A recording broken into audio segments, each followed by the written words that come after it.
You know, there's one guest here that pulls the privilege of having his own music bump ins and bump outs. No one else here gets star treatment but this man, and this man is deserving of star treatment. That song typifies him. He is a one-man riot squad, a crusader for epilepsy awareness and assistance, and an inspiration to us all, a fellow whom I'm pleased to call a friend, even more pleased to know, and I am inspired by him every day. When I get tired, I think of Bob, and I reintroduce to our devoted fans Bobby Fiore. Bobby, how are you, man? Thank you so much, Tony. We're doing great, thank you, and I appreciate us having us on the show again. It's always a pleasure. You know, I was thinking, it happens once in a while, and I think it was, I'm going to say 2 years ago, you had visited me when we were doing the show in New Haven, and you said, I can't talk about what I'm going to do, but this is going to break incredible ground. And you had mentioned this crusade about getting a legislative bill for the, I'm going to term this as best as I can, the cannabis extract, and how you felt that in doing this, this was the right thing to do, but yet you knew it would alienate some people, but you were going ahead with it. Do you want to start from there and kind of give us a cook's tour, as my father would say, of the journey? Sure.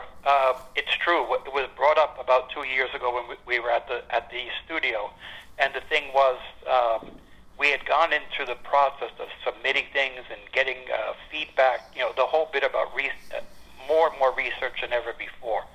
But most people know that when you have to submit a bill, there's a certain time frame. Who do you submit it to? Things like that.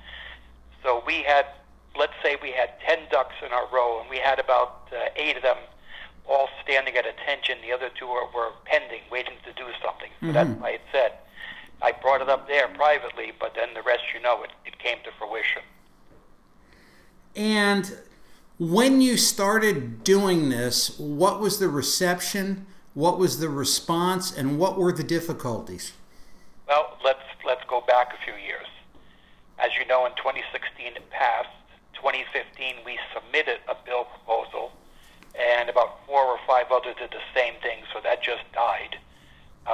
The year prior to that, I submitted, and they said, it's too late. You have to submit it next year. So even though that's in reverse order, you can see how much time and effort this takes. And you had to do, you know, put it this way, you've hung around me long enough to know that I'm no great fan of lobbyists, and, you know, in Washington, part of the difficulty is we have government by lobbyists, and, but yet, in order for legislation to pass, legislation has to be lobbied. And you had to do a lot of getting around to people in the legislature and the Senate and introduce yourself and tell them what you were doing. And what kind of responses did you get? Overall, the responses were positive. Of course, when a bill is proposed and they use the name medical marijuana for children, then of course that raises some red flags. However, with full explanation, with a massive amount of phone calls, we send out over 500 emails, and of course you, along with thousands of others, saw on Facebook that we set up. We have our 3 separate Facebook page, the 2 professional and 1 personal, set up in events. We set it up on our website. You know, we use Twitter, group emails, and it was constantly being flooded out there. But working with legislation, and for the record, being a 501c3 nonprofit organization, by law we cannot pay, you know, for someone to advocate for us. Right. I forget the correct term, but you know what I mean. Yeah. Well, everything, it's our blood, sweat, and tears, and then the people that help. But that's the beauty of social media. By having these massive emails go out, these Facebook postings on 3 Facebook pages, Twitter, group emails, that's what brought the attention. And the phone calls were unbelievable, too. You've mentioned the term medical marijuana for children. If I recall in the past, you have mentioned to me that that term is a misnomer and it doesn't really accurately describe what particular type of medication was passed through this legislation. Could you elaborate on that, please? Sure, and I have to go back out of respect to my friend Sarah Cody at Fox 61, because when she did the interview last November, speaking about Epilepsy Awareness Month, but more so us proposing to submit a bill, that it said in there that Robert Fiore feels the term medical marijuana is a turnoff, and it is, because it does not give you the correct definition of what it is. It's ironic. I was watching something the day before yesterday, and so the first thing they're saying is, oh, this marijuana for children, and they explain it. So I'm like, okay, right there, by wording it that way and explaining and not explaining what the difference is,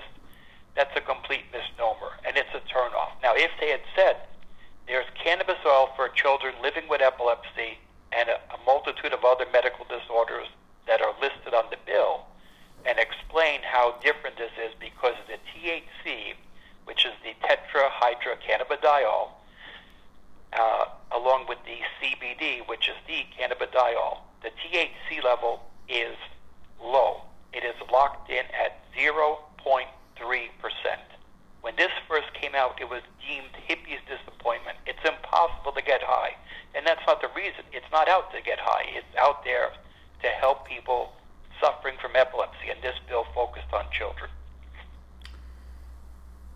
Okay, many thoughts swirl in my head. Many? Not more than that? But then again, you're dealing with my head. My young producer, Mike Du Bois, was telling me we were having the ceremonial homemade pizza before the show. Kathleen says hi to you, of course. And Kathleen. Yeah, don't we all? And thank you. Mike had mentioned to me that in a number of states, I know California being one, there are bills that are being voted on, or whatever you want to call them, referendums, as far as quote-unquote the legalization of recreational marijuana, if you will. Right. And I mean, what this cannabis oil for children, I mean, to me, there doesn't seem like there's any similarities to any person living or dead when you're talking about that vis-a-vis recreational legalization of marijuana. True, but by the same token, the cannabis oil that will be sold for the use for children to use, it has that THC level locked in at 0.3%. In other states, you can purchase cannabis oil for children, but unless it says so in the bill what the THC level is locked in at, you don't know what it is. So that's why we were adamant about having that correct wording in there. And if I may, regarding the other states, how many states have medical marijuana for adults? Some have it for children. What form does the child get? It varies in each state. That's why with me, when we worked on this bill, to me it was a black and white issue. And we had to work with the Public Health Committee, who was great. There's a fellow named Jonathan Harris there in the state of Connecticut. And they were explaining, Bob, we can't this and we can't that. We can remove this and add that. They went down a whole list, and I'm like, fine. And I could, even though on the phone I could see he must have been scratching his head. I'm like, look, I want to make this simple, and I want to make this come to fruition. That's it. And just as an aside, you know, we now have this super duper studio with all these wild monitors. Mike has posted to me that medical marijuana will be voted on in Arkansas, Florida, Montana, and North Dakota, and recreational Arizona, California, Maine, Massachusetts, and Nevada. And it's you know, again, that's like that's Pluto and your Venus. Exactly.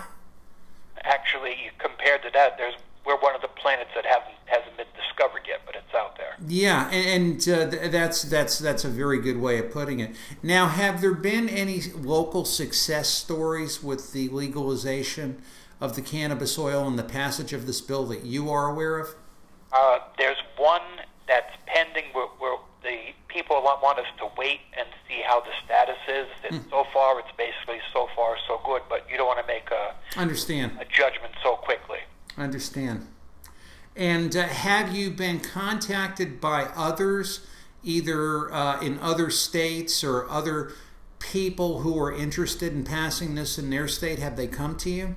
Absolutely. Wow. Absolutely. Ain't that great? It is. We're proud of that. But of course, the power of social media. And it's just a remarkable work. And I know the work. I was following you that night when you were in the legislature and there was the filibuster attempts and the lobbying, and by the crack of dawn you had your bill, and I was so happy for you. Thank you. Yeah, it was. As I said, I wrote a story on our website. Excuse me, but I explained that I showed up at 1:30. Governor Malloy recognized me after 40-some-odd years. Used to see him too. And then after that, we just went through the entire process. And when the bill finally came up, it took, I believe it was about 3 hours before it finally passed. But it's an amazing process to watch. And I have to say this. When everything was over, it was signed, and they called it a night. A woman walked over to me. She goes, "Could I ask who you are?" So I told her who I was, and she goes, "I can't believe this. I looked at you because, you're up in the peanut gallery." And she goes, "You're up there, and you're looking at this and making hand gestures and whatever." I said, "Well, legally I can't speak." I said, "But by the same token, I can't hold it inside. I've got to get it off my chest." And she just got a kick out of that. But well, what's the old story? The two things you don't want to see getting made are law and sausages. It's so true. It really is. But you also, from what I can see, and you have shared this with me, you're doing some really great work on the website. Can you tell us about that? It's funny you should say that, because we just went through another transfer of the website. So presently we're back to the old one, because we're doing a couple things differently. So if you go to ct-ea.org, you're going to see the original website. But give us another month or so, and the new one should be launched. Let me ask you this, and I'm kind of going off the script here. We've been hearing all of the, whatever you want to call it, not very happy stories about the renewal period for the Affordable Care Act, and a very dear person who is close to both of us, who will remain nameless because I certainly don't want to embarrass her, was telling me a story of how she lost her coverage and doesn't know what she can do or something she could afford, and where this all leads, Lord only knows. Are you seeing the effects of this in your advocacy work for the people that you're helping and working with? Absolutely, and we're in the process. We're going to try to set up a group meeting with some healthcare providers. It'd be a various, not just one, but probably about a half a dozen groups. We're in the process of setting that up, so I don't have a date or time to announce yet. And we feel that if we can get this group together, sit in a room with a number of people, and then each provider would sit down on a one-on-one basis, because everybody's insurance is going to be different. So sure. If you're single, if you're living with your parents, if they're going to go retire, suppose somebody passes away, how are you going to live? How are you going to survive? What insurance can you have? Things like that. And I figured a room full of pros doing one-on-one with these people that need it, why not? So that is pending, but we hope we can make it happen. Yeah, and I believe you. And this is the thing that always amazes me, is I can't stump you. Not that I'm trying to stump you, but I'll think of something, and you're already doing it. Listen, I'm very grateful that you are. You have one fundraiser that I know of once a year, and the bowling event called Strikeout Epilepsy, and I guess you're working on that now. Oh no, Strikeout Epilepsy is all set for next year. I'm glad you brought that up. It takes place on Sunday, April 2nd, from noon to 2:30 at good old Milford Lanes in Milford, Connecticut. They've been very loyal to us, and we enjoy having it there each year. And how does one participate in Strikeout Epilepsy? Well, Strikeout Epilepsy is an afternoon of fun. We request that you have 5 or 6 bowlers per lane. It could be a team, it could be a group, and it doesn't matter, if you're a typical bowler that bowls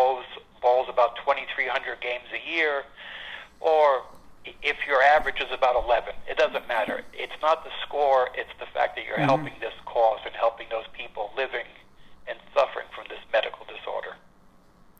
And one thing I do want to mention about you is you are a great driver of blood drives. You know, and where I last saw you, and I mean, I just shake my head and there's Bobby doing something else. And what got you started in that? Well, the whole thing that got me started with the blood drive is that for decades, people living with epilepsy were not allowed to donate blood. And as time went on, they made some changes. So when I heard about the changes, I contacted them.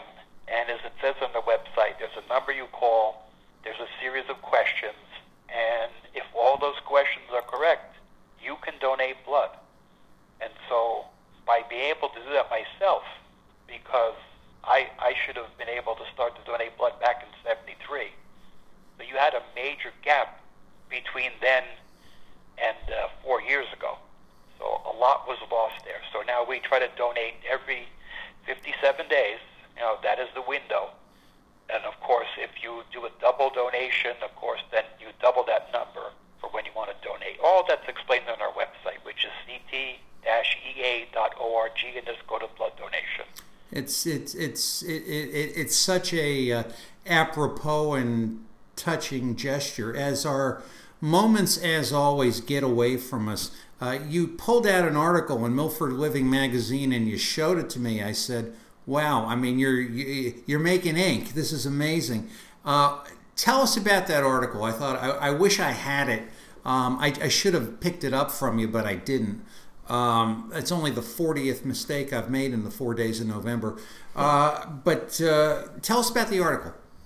The article, we've tried for 7 years to get it, and then when they contacted us, I said, come on, are you serious? And they go, no, we really are. And this is for the record, we know you've been trying for 7 years to get an article in there. So it really worked out good. It was so great to be in such a publication. And out of respect, I'm going to send you a link so you can post it on your Facebook page. How's that? Please do, yeah. And if you're able to do that during the course of the show, I know we'll have a moment and we can, maybe Mike can get it up on the screen for us. I just sit back in this camera and all I pretty much do is talk and make notes. I don't understand all the high-handed technocracy that goes on here. They tell me, you know, this is what you need to do, and I says, great, let's do it. You know, if we can afford it. It's amazing. You know, as Maynard G. Krebs said, oh, what an age we live in. You have a great staff. Yeah, you know, I mean, it's really something. I think about when we were, you know, hacking around years and years and years and years ago, trying to do pretend shows in cassette tape players. And, you know, you would record the music on WABC.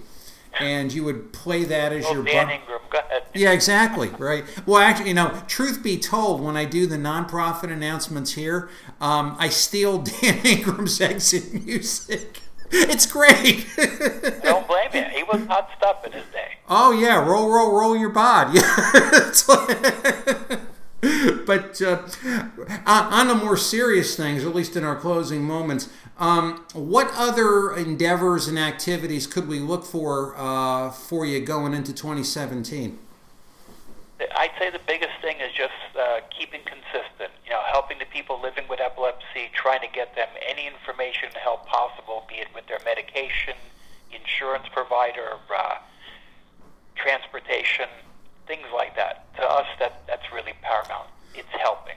Well, you know, if ever you have a situation where you need to get word out or something where we could help you, you know, as I've said, my father had epilepsy, and when our mutual friend Bob Lazari had mentioned you to me and all the work you were doing, I said, I must meet this man because, you know, I think that people who endure something or live with something as a common bond as family members or as those afflicted, you know, we share something special, and it is a help to me, and it's a testimony to my father to give whatever little amounts of probably insufficient help that I can give you, but of course I'm going to give it to you. Well, we appreciate that. By the way, I just sent you via Facebook message the title and the link, so I hope you post it. And yeah, good old Bob Lazaria, true supporter of us.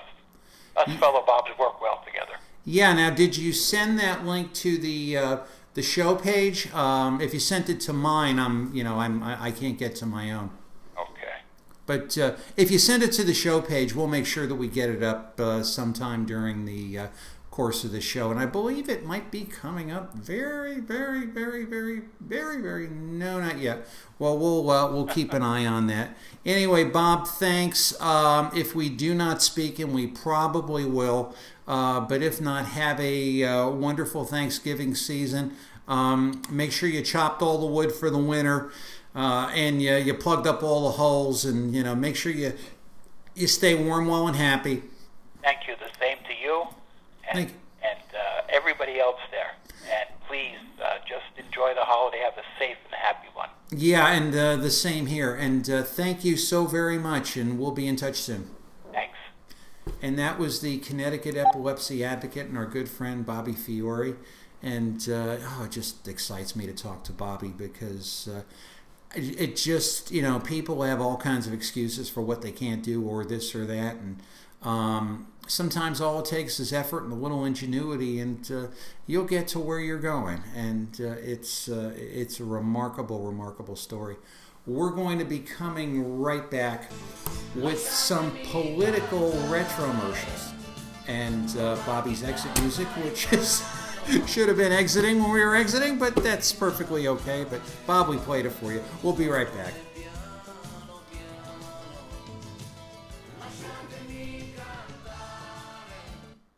No, you got it. If I told you Excedrin worked better than regular aspirin, you might not buy it. But would you listen if there was medical evidence?